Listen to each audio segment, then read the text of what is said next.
I was standing completely still in the shadows of the hallway. My sister Sophie's wedding was just a week away. I had planned every last detail. I'd designed the invitations myself. I'd spent months hunting for the perfect venue in the mountains of Stonehaven. I'd even used my own savings to pay the deposits for the catering and the floral arrangements. I was running on fumes, but I kept telling myself I was doing it all for love. That's when I heard my father's voice drift out from the kitchen. "It's perfect," he said. "We don't need to bother hiring a sitter. Clara can just watch the kids." My mom, Helen, let out a little laugh. "All 14 of them? Robert, that's a small army." "She won't mind," my sister, the bride-to-be, chimed in. "She's great with that kind of thing. It's not like she has anything better to do." My heart just seized in my chest. I wasn't the maid of honor. I wasn't even the planner anymore. I was just the free babysitter. To them, I was just the quiet, reliable problem solver. They assumed I would just put on a smile and do it. And in that moment, that night, I decided I would give them exactly what they wanted. On the day of the wedding, I would be completely invisible. And they would finally learn what happens when I'm not around to hold their world together.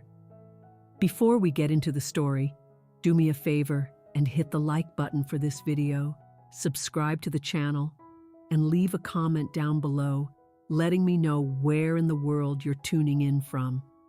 My name is Clara Vance. To the outside world, people always said we were the picture-perfect family. We looked great in photos. We had the coordinated outfits for the annual Christmas card. My father is a very successful man. My mother is a pillar of her community and social scene. My younger sister, Sophie, is the dazzling one. She's always been the star of the show, and I was the stagehand. I was the one who operated in the darkness so that they could all bask in the spotlight. It wasn't always terrible. When I was a kid, I actually liked being the helpful one. I liked that people found me dependable. It became my identity. "We can always count on our Clara," my father would say, giving my head a little pat. What would we ever do without her? The thing is, I never let them find out, because I never said no. I was the one who helped Sophie with her math homework.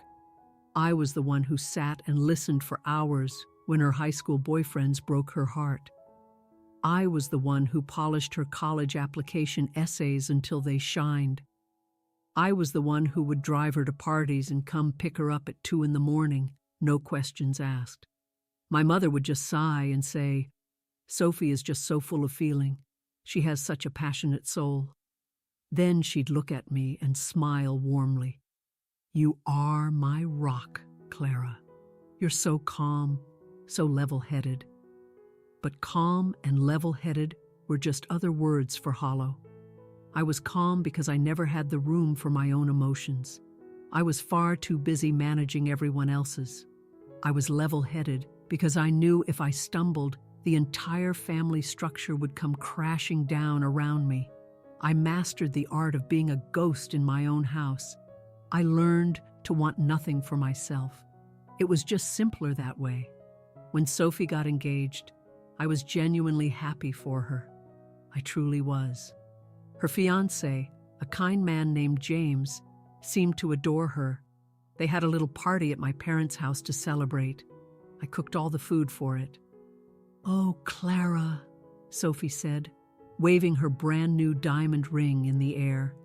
"This is all going to be so much to handle. I don't know the first thing about planning a wedding." My mother slipped her arm around Sophie's shoulders. "Don't you worry your pretty little head about a thing, sweetheart. We will all pitch in." She then turned that smile directly on me. "Clara will take care of it, won't you, Claire?" I looked at my sister's bright, overjoyed face. I looked at my parents, their expressions already filled with that familiar expectation. That old, heavy weight settled right back onto my shoulders. If I didn't do it, What would happen? My mother would get overwhelmed. My father would get furious about the expenses. Sophie would dissolve into tears. So I did what I had always done.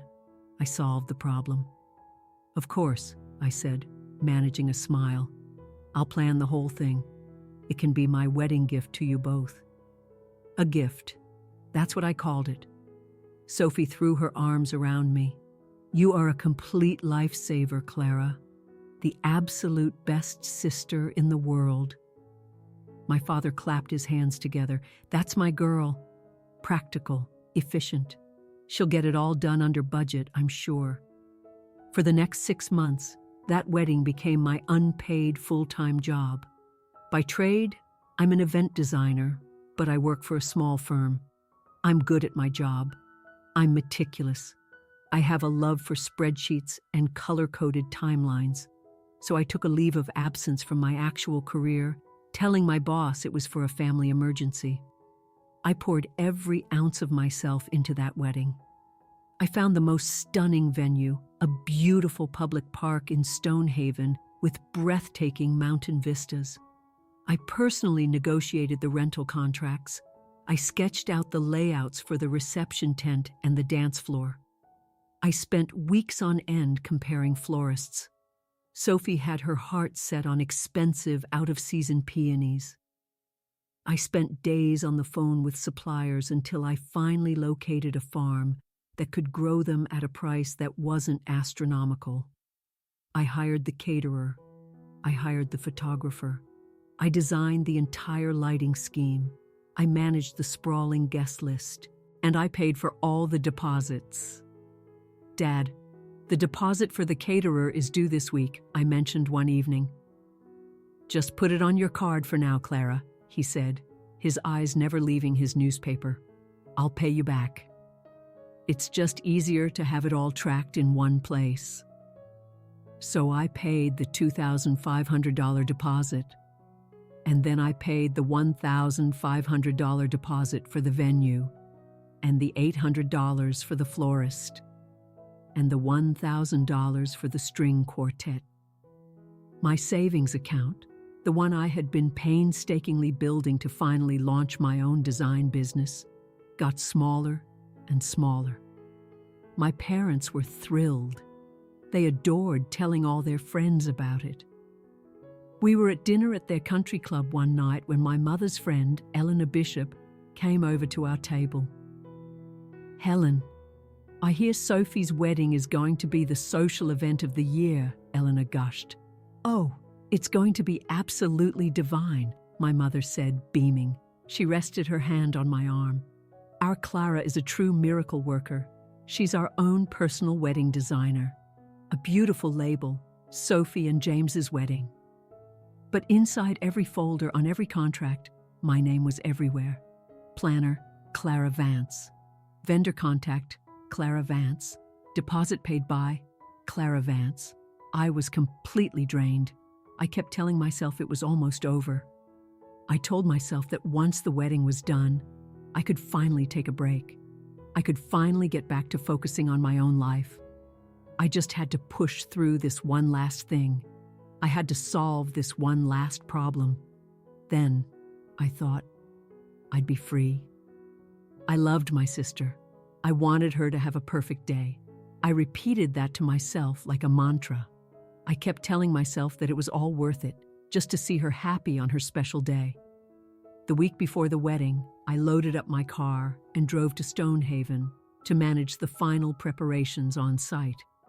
The rest of my family was scheduled to drive up 2 days later. I checked into the big rental house we'd booked. I started coordinating the first of the deliveries. I was so exhausted I could barely think straight, but I just kept pushing forward, because that's what I do. I am the dependable one. I am the fixer. I had no idea that in just a matter of hours, the very thing I was working so hard to construct would be the thing that shattered me. I had no idea that the gift I was giving them was actually just a cage they were happily building around me. It was Wednesday, just 3 days before the wedding. Stonehaven was gorgeous. The forests were a deep, lush green, and the mountain air was crisp and clean. I'd been working nonstop since 5 a.m. I was at the park venue the entire morning. I met with the rental company to mark out the exact placement for the main tent. I walked the grounds with the head caterer one last time. I confirmed the delivery schedule for the 250 chairs. My phone was buzzing off the hook all day. "Clara, the table runners are the wrong shade of cream," Sophie wailed through the phone. "I'll handle it," I said. "Clara, the groom's cousins just RSVP'd yes. That adds 2 more guests," my mother sent in a text. "I'll inform the caterer," I typed back. I was just fixing and fixing and fixing. I finally got back to the rental house around 7 p.m. I was caked in mud from the park grounds. All I wanted in the world was a long, hot shower and a quiet room. My family had arrived while I was out. I saw my dad's SUV in the driveway. I quietly opened the front door. The house was silent for a moment. I slipped off my dirty boots by the door. I was so tired, I just wanted to sneak upstairs unnoticed. But then I heard their voices coming from the kitchen. They were laughing. It was my dad, my mom, and Sophie. I paused in the hallway, concealed by the evening shadows. I didn't have the energy to talk. I just wanted to listen for a second. Maybe they were talking about how beautiful the venue looked. Maybe they were getting excited. And then I heard my father's voice, casual and clear. "It's perfect," he said. "We don't need to hire a sitter. Clara can just handle the kids." I froze solid. My hand was still on the doorknob. "What kids?" My mother, Helen, let out her signature soft, breezy laugh. "Robert, that's a lot," she said. "I did a quick count. There are 14 of them." 14. My blood ran ice cold. 14 kids? "She won't mind," my sister Sophie said. Her voice was so light, as if she were discussing the weather. "She's good at that stuff. She can set up a little table for them in the back somewhere. It's not like she has anything else going on. She's not even bringing a date." My breath hitched in my throat. I was physically unable to move. "She won't mind. It's not like she has anything else going on." I thought about the last 6 months, the sleepless nights, the endless spreadsheets, the constant phone calls, my now empty savings account, the vacation days I'd burned through, the fact that I hadn't gone out with my own friends in what felt like a year. They weren't just talking about a couple of kids. They were talking about my cousin's children, my dad's boss's children, my mom's friends' grandchildren, an entire pack of children, ranging from toddlers to preteens.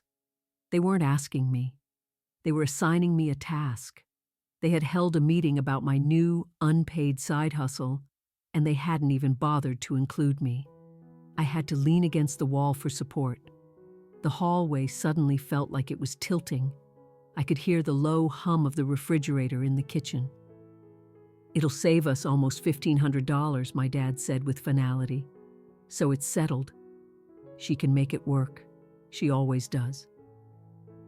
She always does. That was my entire existence summed up in 3 words. I felt a new kind of coldness seep through my bones. It wasn't anger. It wasn't even sadness. It was a terrible, piercing clarity. It felt like I had been living my whole life at the bottom of a murky lake, and I had finally violently broken the surface. I could finally see. They didn't see me. They didn't see a daughter.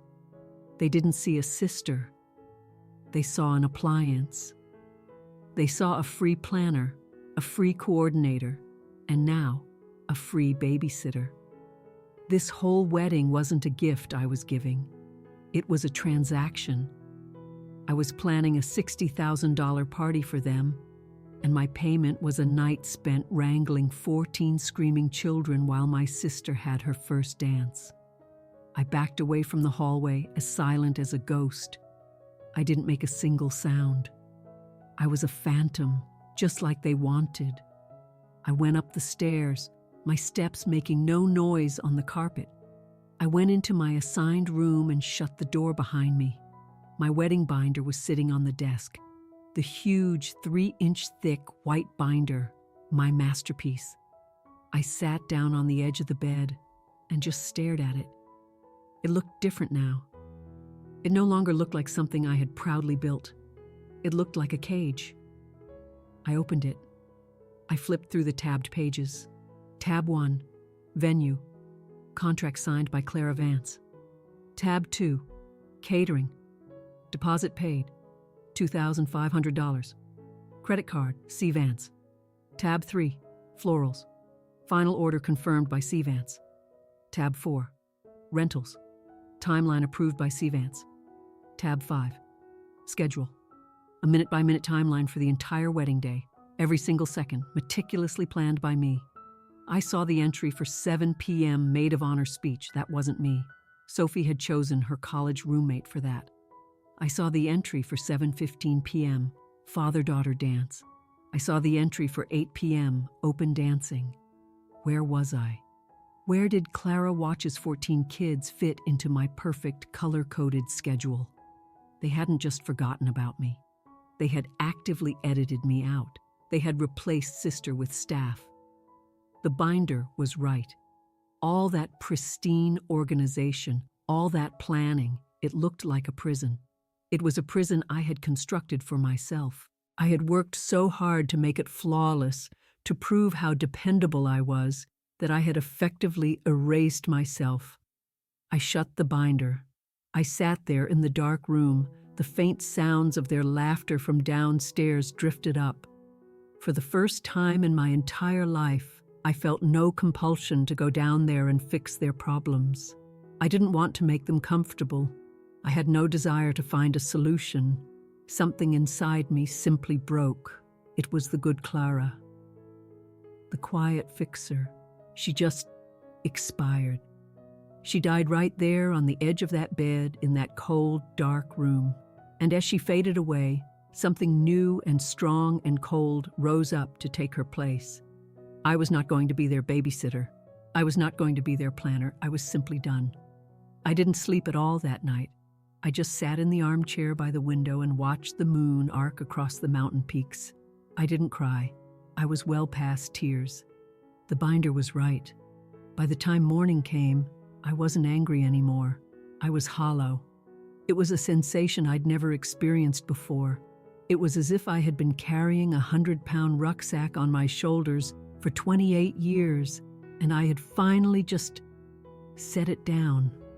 I felt light, but I also felt empty. That one line kept replaying in my mind. It's not like she has anything else going on. They didn't just undervalue me, they had completely erased me. My whole life I had been trying to earn their love by being useful. I thought if I was smart enough, organized enough, and quiet enough, they would finally see me for who I was. They would finally be proud of me. But that night, I understood the devastating truth. The more useful I made myself, the less they actually saw me. I wasn't a person to them. I was a resource. I heard them start to move around downstairs. The coffee maker beeped. I heard my mother's voice, cheerful and bright. "Oh, Sophie, it's going to be such a perfect day." I stood up. I changed my clothes. I grabbed my purse and my car keys. I walked silently down the stairs. My mother saw me in the entryway. "Oh, Clara, you're up early. I was just about to make a list for you. We need you to go pick up the welcome bags from the printer, and then—" I just looked at her. I didn't say a word. My expression must have been different because her voice faltered. "Clara? Honey, are you all right? You look a bit pale."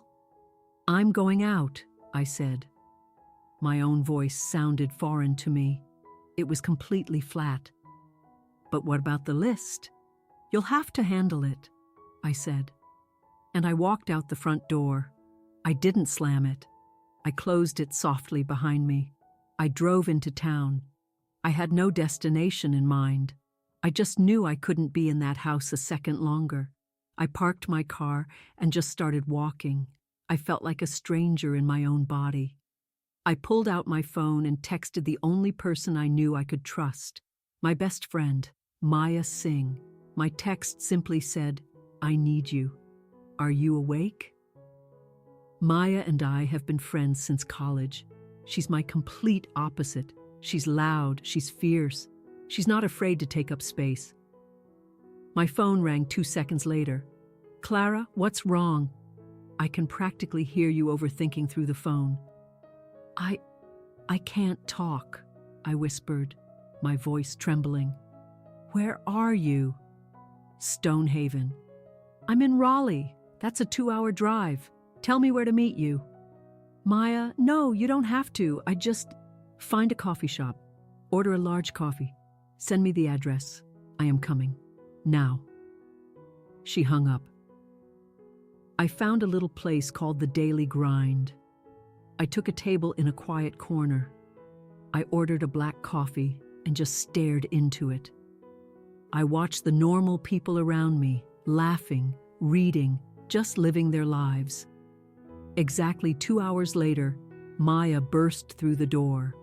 She scanned the room for a split second, her eyes landing on me, and walked straight to my table. She took one look at my face. "Okay," she said, sliding into the booth across from me. "Who do I have to fight?" I told her. I told her everything. The 6 months of nonstop planning, the thousands of dollars from my savings account, the endless, demanding phone calls. And then I told her what I'd overheard the night before. "They want me to be the babysitter," I finished, "for 14 kids. So, I'll be occupied during my own sister's wedding." Maya just stared at me. Her expression grew tight. Her eyes became hard. "Claire," she said, her voice dangerously low, "that is not family. That is unpaid labor. It's worse than that. It's emotional theft." I let out a dry, bitter laugh. "Yeah, but that's just how it's always been, Maya. It's just them. It's my family. It's easier to just go along with it. If I say no, it'll turn into a massive fight. Mom will cry, Dad will start yelling, Sophie will call me selfish." Maya leaned forward, her eyes piercing. "So let them cry, let them yell. Let Sophie play the victim for 5 minutes. Clara, when does it get to be your turn? When do you get to be happy? When do you get to just show up as a guest?" She pointed a finger at me. "They are never going to change. Do you understand me? They will drain every last drop from you. They will take your time, your money, your talent, and your energy. And when you're completely empty, they will just complain that you didn't give them more. You have to be the one to stop it. You have to let them fall for once." Her words didn't strike me like lightning. They felt like a key turning a lock that had been rusted shut inside my chest for years. Let them fall. It wasn't about revenge. It wasn't about trying to hurt them. It was about simply stopping. It was about putting down that 100-pound rucksack. "What do I do?" I whispered. "You do nothing," she said firmly. "You've already done more than enough. You stop fixing. You stop planning. You stop paying. You are not the producer of this show, Clara. You are not the hired help. You are supposed to be family. But the wedding is in 3 days," I said. It will all be a complete disaster." "Good," Maya said. "Let it be a disaster. It is their disaster, not yours." I looked at her. She was right. I had spent my entire life being so terrified of their drama, their emotions, and their anger that I had sacrificed my own existence to prevent it. No more. We sat there for another hour. I drank my coffee. The hollowness inside me began to fill up with something new. It filled up with a cold, hard resolve. Maya drove me back to the rental house. "Are you going to be okay?" she asked as I got out of the car. "Yes," I said. "Call me tonight. I want to know you're safe." "I will. Thank you, Maya." "You're my family, Claire," she said.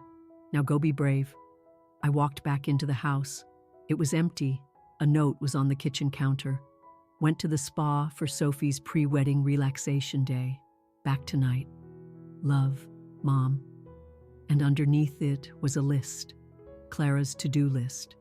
Pick up welcome bags, confirm limo driver, buy snacks for bridal party, call James's parents about rehearsal dinner. They had gone to a spa while I was having a breakdown, and they had left me a new list of chores. I took the note. I crumpled it into a tight ball in my fist. I went upstairs to my room. I opened my laptop. I booked a room at the most luxurious hotel in Stonehaven, the Summit View Lodge, a suite, with a balcony overlooking the river. Then I picked up my binder, the big white binder. I opened it to the very first page. It was written in beautiful, flowing calligraphy. Sophie and James's perfect day, planned by Clara Vance. I placed my hands on either side of the page, and I ripped it in half. There were no tears, just a profound sense of calm. Then I picked up my phone. I opened my contacts list. I found the number for the catering company. I took a deep breath and pressed the call button. The man at the catering company answered on the second ring. "Stonehaven Catering, this is Bill speaking." "Hi, Bill," I said, my voice perfectly steady. "This is Clara Vance for the Vance wedding this Saturday." "Oh, hi, Clara. You're just the person. I had a quick question about the vegetarian meal count." "Bill," I interrupted. I was polite. I was calm. "I'm calling to cancel the Vance wedding." There was a long, stunned silence on the other end of the line. I'm sorry. What? You're canceling? The wedding is in 3 days." "Yes, I am the planner, and I am no longer managing this event. You will need to contact the hosts directly. Ms. Vance, we've already purchased all the food. The deposit is non-refundable, and we'll have to bill for the full contracted amount." "I understand," I said. "Please send the final invoice to Robert Vance. The email address is ROBERT. I gave him my father's email address. Okay, but are you absolutely sure about this?" "Yes, thank you for your time, Bill." I hung up. My heart was pounding, but I also felt weightless. I looked at my binder. The fixer inside me was screaming, "This is a catastrophe! You have to stop this!" The new, cold part of me just opened my contacts list again. Next, I called the rental company, the chairs, the tables, the tent, the dance floor, the linens. "Hi, this is Clara Vance. I need to cancel order number 7734. "The Vance wedding?" "Ma'am, our trucks are already loaded. We're scheduled for delivery first thing tomorrow morning." "I understand. The event is no longer being managed by me. You'll need to speak with the hosts. Their names are Robert and Helen Vance." "We have your credit card on file for the final balance, Ms. Vance. It was scheduled to be charged today." "I know," I said. "I am not authorizing that charge. I'm no longer financially responsible for this event. Please remove my card from your files." "We can't just—" "You will need to contact Robert Vance to arrange a new method of payment. If you charge my card, I will report it as fraudulent. Have a good day." I hung up. Each call felt like severing a link in a heavy chain. One by one, I systematically dismantled the wedding I had spent half a year building. I called the florist. "Hi, I need to cancel the order for the Vance wedding." "Clara, but the peonies! We just finished the centerpieces." "I'm sure they're beautiful, but I am no longer the planner. Please send the final bill to Robert Vance." I called the string quartet. I called the lighting designer. I called the calligrapher who was scheduled to write out the place cards that afternoon. With every single call, my voice grew stronger. I wasn't angry. I wasn't yelling. I was a professional, calmly and cleanly extracting myself from a business arrangement that had turned toxic. When the last vendor had been called, I opened my email. I composed a new message. To Robert Vance, CC, Helen Vance, Sophie Vance. Subject, wedding update. The body of the email contained only one sentence. Future correspondence from all wedding vendors should now be directed to you. I didn't sign my name. I hit send. The click of the mouse was the loudest sound I had ever heard. I stood up. I went to my suitcase. I didn't pack all of my clothes. I just packed a small overnight bag, my laptop, my phone charger, a nice black dress I'd brought for the rehearsal dinner, the book I had been trying to start for 6 months. I looked around the messy rental room covered in my planning materials, fabric swatches, lists, timelines. I went downstairs. I took my binder, the big white 3-inch thick binder. I opened it. I removed all the pages that had my credit card information. I took out the copies of my personal checks.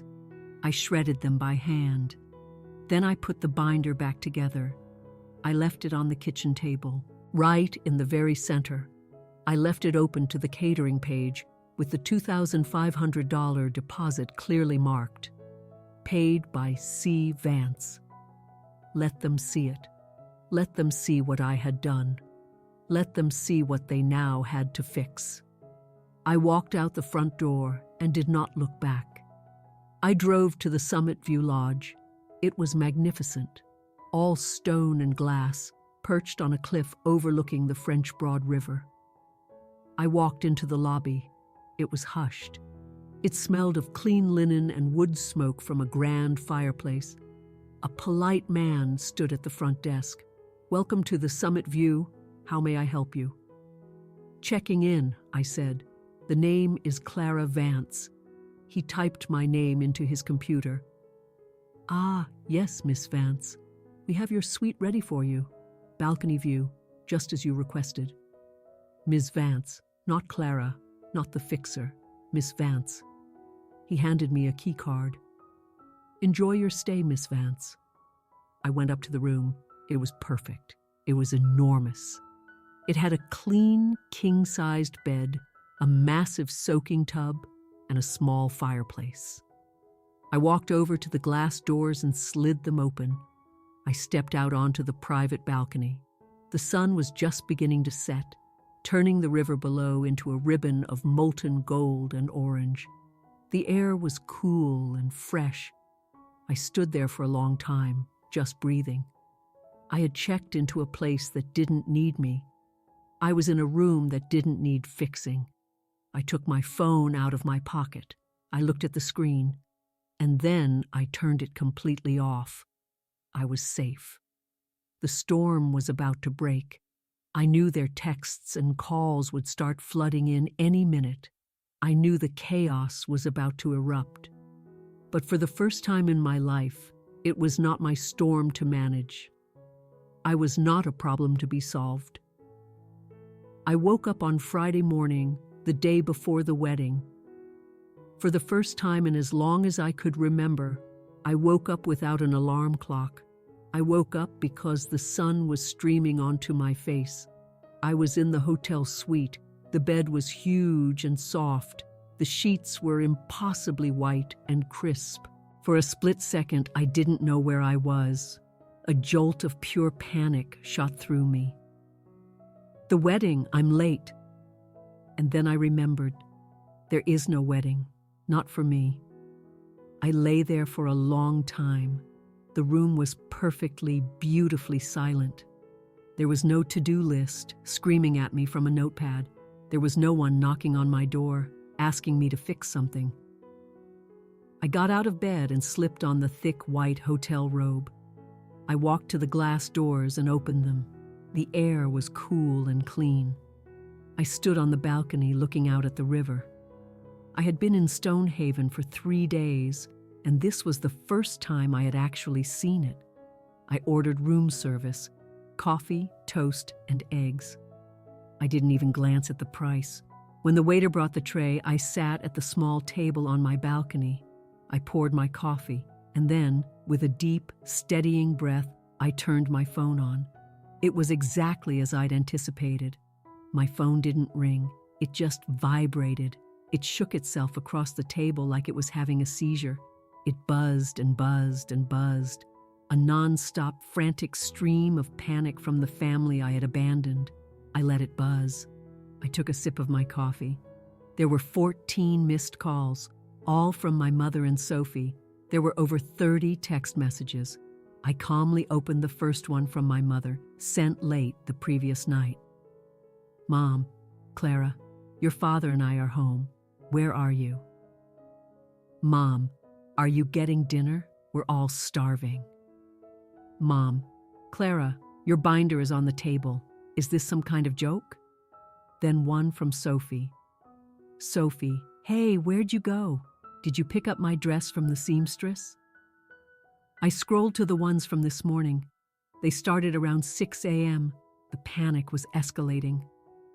Mom, Clara, the florist just called the house phone. She said you canceled the order. What is going on? Call me immediately. Mom, this isn't funny. You are frightening your sister. Sophie, Clara, the caterer just emailed Dad a bill for the entire wedding. He said you canceled everything. You have to fix this. Right now. Sophie, where are you? Are the table runners in your car? I can't find them anywhere. I took a bite of my toast. The jam was strawberry. It was delicious. A new texter had joined the fray. My dad. Dad, Clara Vance, I don't know what kind of game you think you're playing. You will call me in the next 5 minutes, or I will come and find you. Dad, the rental company is refusing to deliver the tent. They say you canceled the credit card. You have made a catastrophic mistake. You need to fix it now. I watched his text bubble turn from delivered to read. I did not reply. Mom, please, Clara. Your sister is hysterical. This is her wedding weekend. How could you be so cruel? What did we ever do to you? Mom, just come home and fix this. We can talk about it later. What did we ever do to you? That was the line that actually made me laugh out loud. I set my phone face down on the table. It was still vibrating, buzzing with their bewilderment. Their world was imploding, and mine was just peaceful. I finished my breakfast. I took my time. I drank a second cup of coffee. Then I went into the bathroom. It was bigger than my old bedroom at my parents' house. It was all white marble. I turned on the taps for the huge soaking tub. I poured in the expensive bath salts the hotel provided. As the tub filled, I looked at myself in the mirror. I looked pale. I looked exhausted.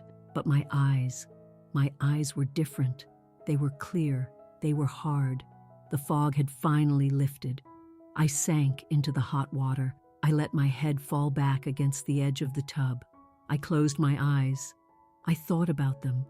I pictured the scene at the rental house. My mother would be weeping.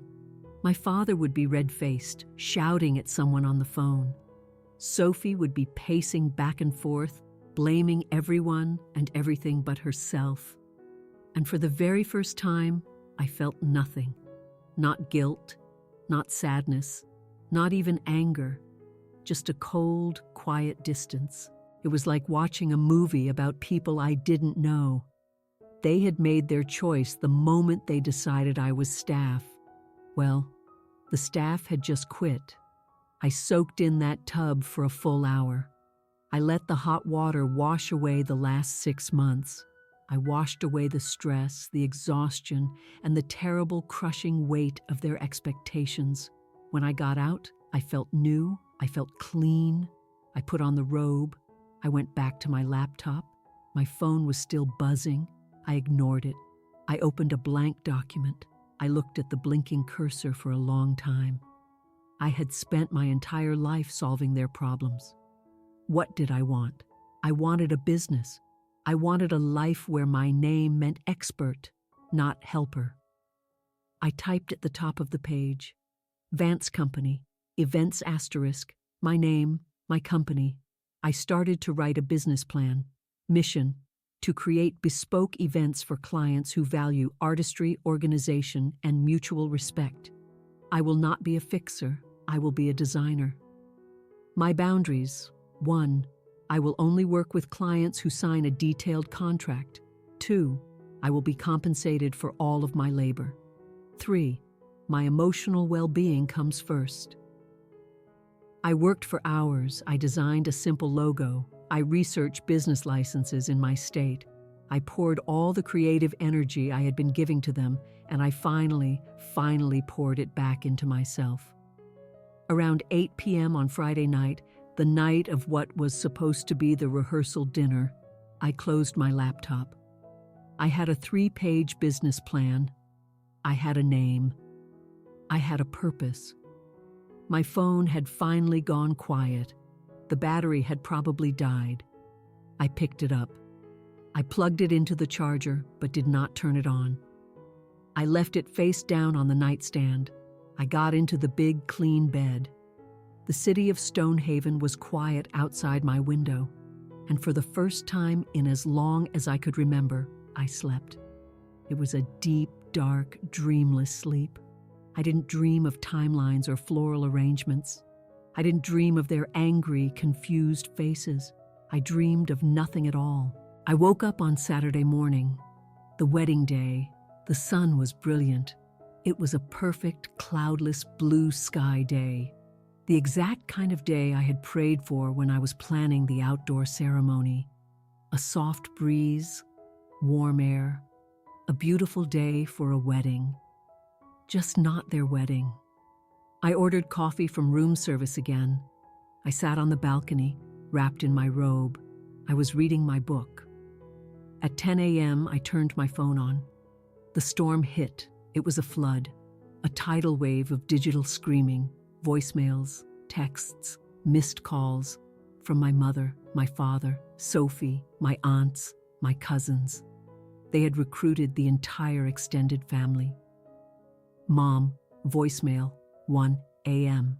Clara, please, I am begging you, call me. I don't understand what is happening. Your father he is so angry. We can't even find the caterer's number. Please, honey, we can't fix this. Her voice was high-pitched and shaking. Delete.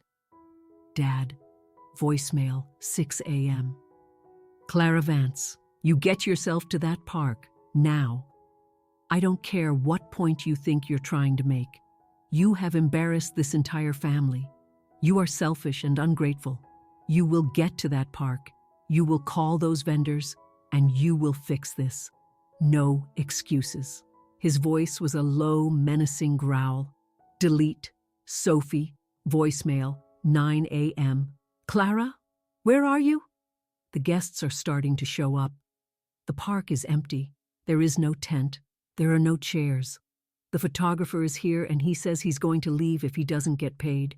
You were supposed to handle all of this. You ruined my wedding. You ruined it. I hate you. She was screaming, sobbing uncontrollably. Delete. The texts were even more desperate. Mom. Please, Clara, something is wrong. Call me. Mom. The guests are arriving. There is nothing here. There is nothing here. Mom. Clara, I'm on my knees, please. Dad, get to the park. Dad, I am not telling you again. Get here. Dad, you are no longer my daughter. I sipped my coffee.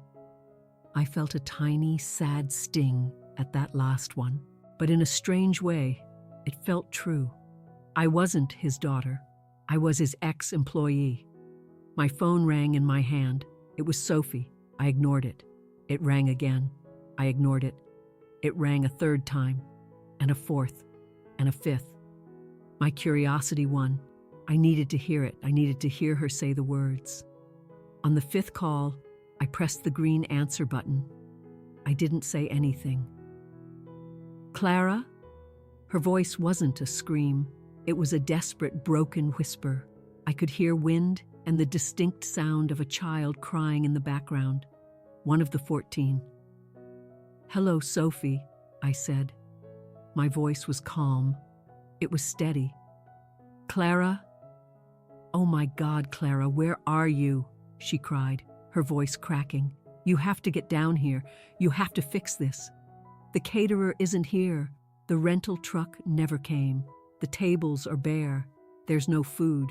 Guests are just standing here." I could hear the full-blown chaos in her voice. The pandemonium I had only imagined was now her reality. "The kids are just running wild," she sobbed. "James's mother is trying to watch them, but they're screaming, and there's nothing for them to eat." I leaned against the balcony railing. I looked down at the peaceful river below. "That sounds like a mess," I said. My voice was quiet. There was a beat of stunned silence. "A mess?" she shrieked. "It's a disaster. It's my wedding. You have to help me. We can't fix this without you." There it was. "We can't fix this without you." The words I had unconsciously been waiting my whole life to hear. The words they only ever said when they were completely submerged. I took a slow, deliberate breath. "That's funny, Sophie," I said, my voice still soft, still calm. "That's almost exactly what you said about me the other night. You said, 'She won't mind.' You said, 'It's not like she has anything else going on.'" She went completely silent. The only sound was the wind and that one wailing child. I had pictured this moment. I thought she would yell or try to deny it, but she just stopped. She knew. She had been caught. I didn't," she stammered. "I didn't mean it like that, Clara. I was just stressed. Please, please, I am begging you. If you ever loved me, please come down here and fix this." She was trying to weaponize love. It was the last tool in her arsenal, but the chamber was empty. "You're right about one thing," I said. "I won't mind." "What?" she whispered. "I won't mind the kids, because I won't be there." "Clara, no. Don't wait for me, Sophie," I said. I glanced at my watch. It was almost 11:30 a.m. The buffet was supposed to be opening. "And," I added, "I definitely wouldn't wait for the buffet." I pressed the red end call button. I blocked her number. Then I blocked my mother's number. Then I blocked my father's number. I had done the work. I had set the boundary.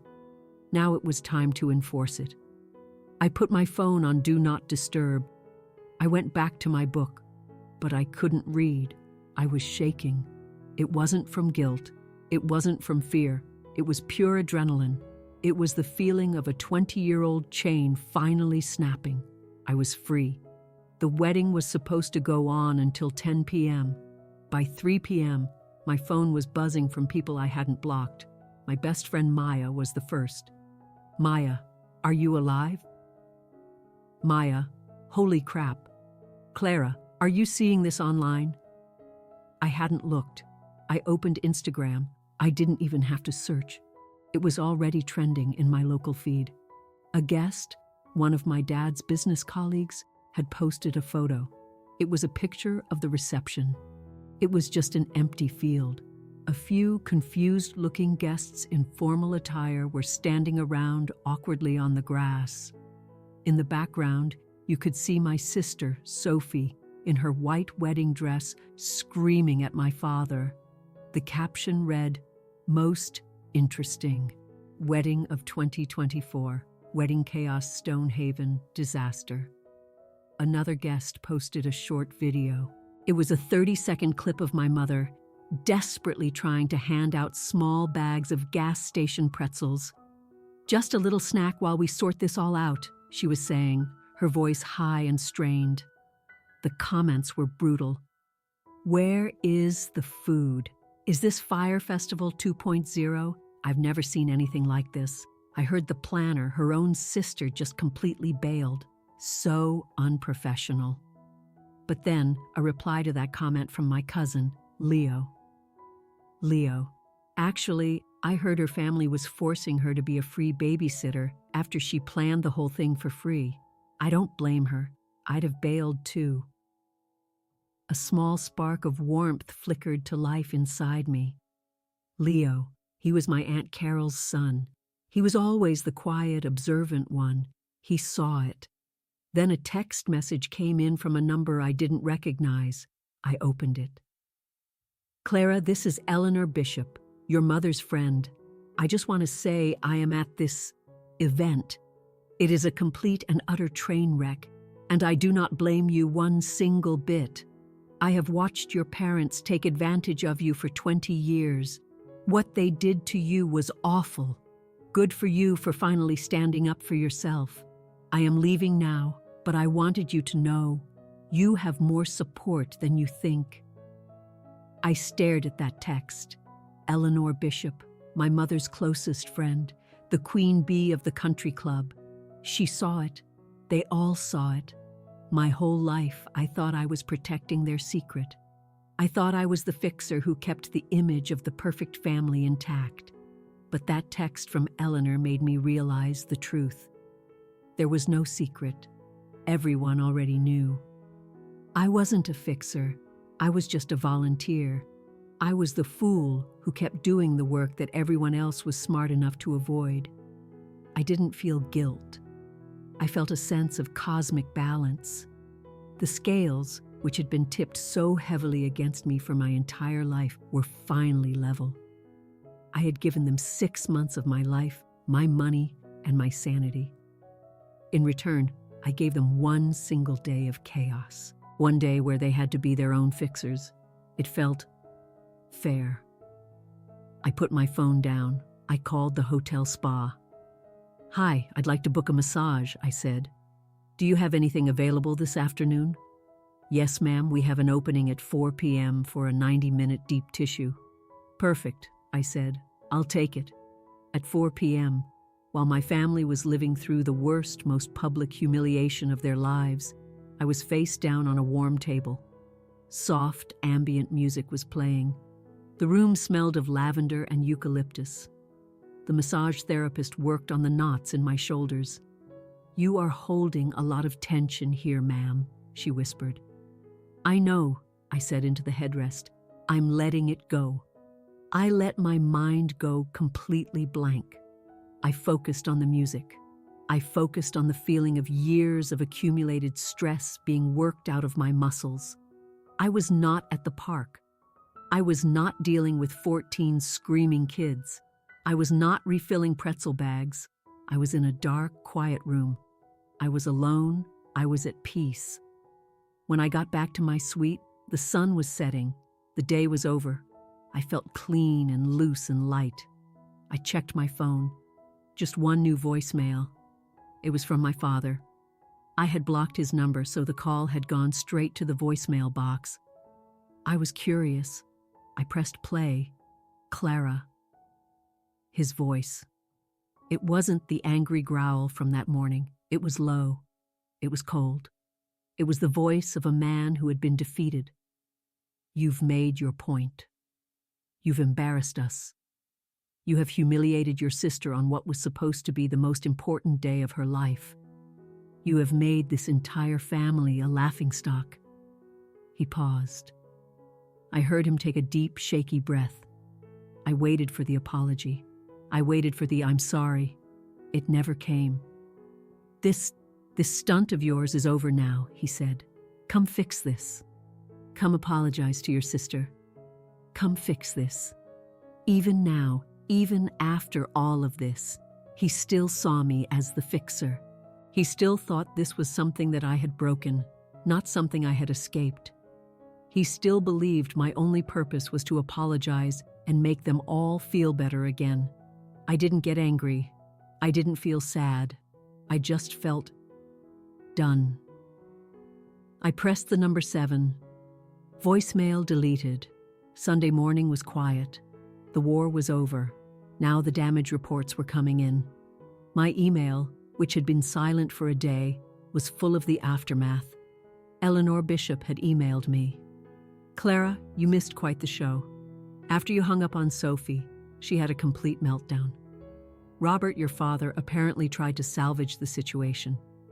He drove to a grocery store and bought $3,000 worth of sandwich trays and soda.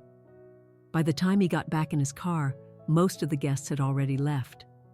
The ones who stayed looked miserable. I heard James's parents, the grooms, were absolutely furious. It was a total disaster.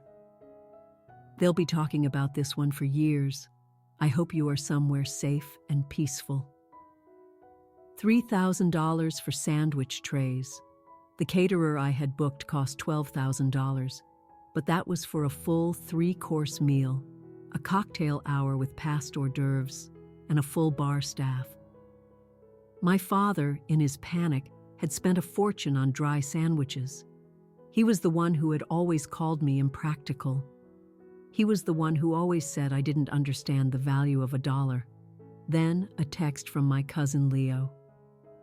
"Hey, Claire. Just wanted to check on you. Aunt Carol told me the full story. Just want to say, you did the right thing. Everyone saw right through their act. We've all been watching them treat you like a servant your whole life. We just never knew how to say anything. Sophie is devastated. She's staying at our house. She refuses to talk to Uncle Robert. But honestly, she had this coming. She was acting just like them. Let me know if you need anything." So Sophie wasn't with her new husband. She wasn't with my parents. She was hiding out at my aunt's house. That was a new development. The perfect family wasn't looking so perfect anymore. I felt a tiny crack in the ice around my heart. A small sliver of pity for Sophie. But it wasn't nearly enough to make me feel guilty. She had made her bed. I spent Sunday exploring Stonehaven. I walked through the downtown shops. I bought myself a new dress. I ate lunch at a nice restaurant by myself. I was a tourist in the city where I was supposed to be working. It felt strange. It felt good. That night, I was sitting on my balcony, watching the last of the light fade from the sky. My phone rang. It was an unknown number. I almost didn't answer, but something told me to. I picked it up. "Hello, Clara?" It was Sophie. Her voice was small. It was tiny. It was a voice I hadn't heard since we were little kids. It was the voice she used when she was afraid of the dark. She was calling from my Aunt Carol's phone. "Hi, Sophie," I said. We were quiet for a long moment. I could hear her breathing. It was shaky. I'm sorry," she whispered. I waited. I'm sorry I made you feel used." There it was, the classic non-apology. "I'm sorry you feel bad." Not, "I'm sorry for what I did." The old Clara would have immediately said, "It's okay. Don't worry about it." And the old Clara would have found a way to fix this too. But the old Clara was gone. "You didn't make me feel used, Sophie," I said. My voice was gentle, but it was firm, like a doctor setting a bone. "You used me." She was silent. "You didn't make me feel unappreciated," I continued. "You didn't appreciate me. You didn't just make me feel like the staff. You treated me like the staff. There's a very big difference." "I didn't mean to," she whispered. "I know," I said. "And that's the worst part. You didn't even have to think about it. It was just second nature for you, Mom and Dad. You all just assumed I would do it. You assumed my life, my time, and my money belonged to you." She started to cry then. It was a soft, sad sound, not her angry, theatrical sobs from the wedding day. This was a real cry. "We'll never be able to fix this, will we?" she asked, her last question, and she was still asking me to fix it. I looked up at the sky. The sun was completely gone now. "You never tried to fix it before?" I said. "Why start now? I ended the call. I didn't block Aunt Carol's number, but I didn't call back. I went back into my room. I poured a glass of wine from the minibar. I took it out to the balcony. The city lights were beginning to twinkle below. I raised my glass to the empty, dark sky. To boundaries, I whispered. And I drank. A week later, I was back in my home city. But home was no longer my parents' house.